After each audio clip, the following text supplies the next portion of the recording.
You know that specific wave of relief that washes over you the second plans get canceled? The text comes in and suddenly your evening is wide open. Nothing dramatic happens on the outside. You just put your phone down, look at your quiet room, and let out a breath you didn't realize you were holding.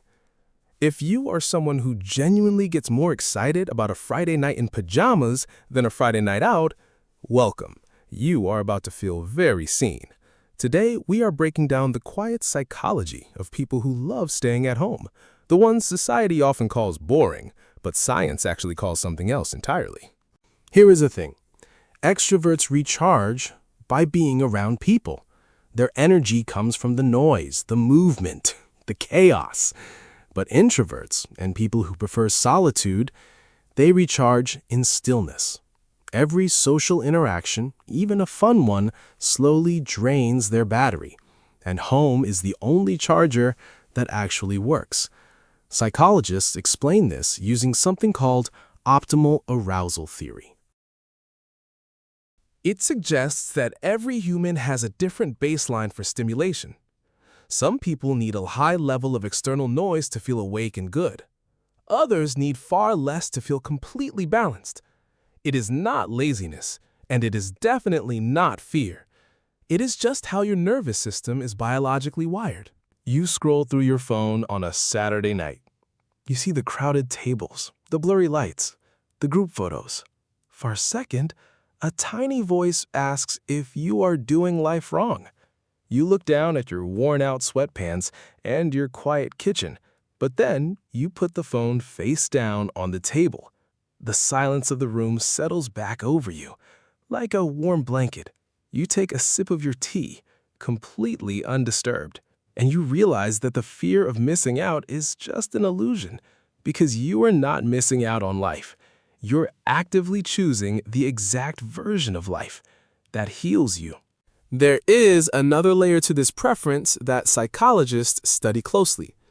It is called low stimulation preference, and it is deeply tied to control. Out there, the world is highly unpredictable and constantly demanding your energy. You cannot control the noisy traffic, the loud strangers, or the small talk. But at home, you are the absolute director of your physical environment. You control the soft lighting, the temperature, the volume, and the vibe. For highly sensitive people, this control is not just a nice preference. It is a vital mechanism for regulating an overstimulated nervous system.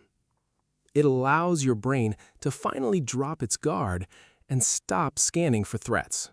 Think about the quietest moments of your day at home. The way you make your morning coffee exactly how you like it. The spot on the couch that is perfectly molded to your shape over time. Watching the golden afternoon light slowly slide across your clean floor. To the outside world, these tiny moments look like absolutely nothing. But to you, these small, predictable rituals are deeply grounding.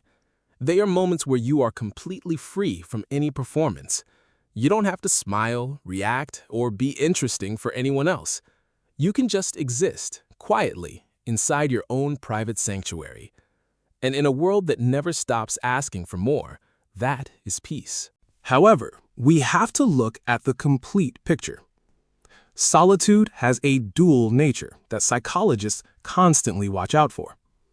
There is a major difference between healthy solitude and experiential avoidance.